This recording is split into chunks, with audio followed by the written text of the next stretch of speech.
Throughout their colorful and illustrious history, the Raiders have famously pursued a commitment to excellence.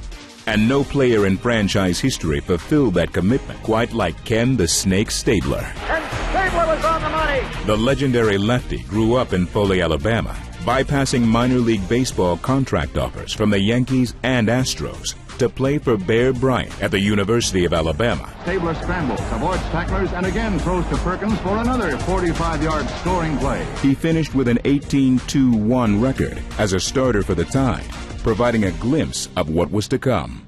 Kenny the Snake Stabler keeps the ball, sweeps left end. Stabler became a Raider in 1968. Al Davis's Raiders were a unique franchise, carrying themselves with a swagger and toughness that had an intimidating effect on opponents. The Snake fit right in. Stabler's elusive scrambling style made him a dangerous playmaker through the air and on the ground, and his confident demeanor was a perfect fit for the tough, take-no-prisoners mentality of the 1970s Raiders. And Stabler was on the money, and the Raiders have pulled this one out of the fire. He would be slowed by a series of knee injuries, but in fitting Stabler fashion, he learned to improvise. Though the once frequent scrambler reinvented himself as a more traditional drop-back passer, the results were the same. Whatever that thing was, that focus, that concentration, that competitiveness, he could just step it up a notch when you needed it. Stabler rolling to the left. He's going to go. Wins it in. Touchdown, Oakland. Under the tutelage of head coach John Madden, Stabler's Raiders were a postseason fixture. In 1972, Oakland engaged in a memorable playoff struggle with the eventual champion Pittsburgh Steelers. It would go down as one of the most famous games in sports history. Stabler to pass, steps away from the rush. He's going to run up the left side. 30, 25, 20, 15, 10, 9, touchdown. Kenny Stabler goes all the way.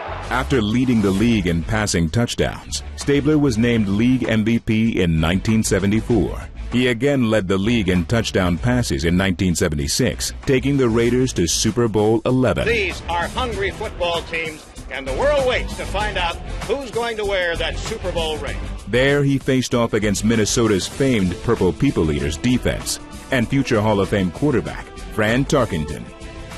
Stabler was unfazed, marching his team up and down the field in a second-quarter flurry that broke the game open. I don't know how to describe the feeling. It's unbelievable. It's more than I expected. Super Bowl 11 was part of a historic Oakland run. The Raiders won 5 consecutive AFC West titles, and Stabler became the first quarterback since the AFL-NFL merger to take his team to 5 straight conference title games. Stabler reached 4 Pro Bowls in his 15 NFL seasons. He remains the Raiders' all-time franchise leader in wins, passing yards, and passing touchdowns. But beyond the stats, Stabler also exemplified the best of what the Raiders aspired to be. Touchdown, Raiders!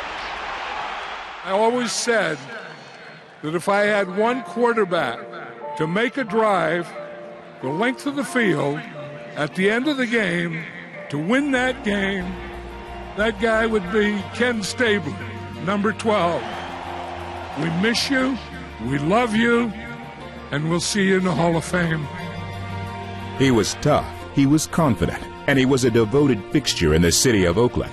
Stabler remains a symbol of that golden era, an iconic representation of excellence so frequently sought, and for a few rare individuals, memorably found. It is my pleasure to present for enshrinement into the Pro Football Hall of Fame my friend Ken Stabler.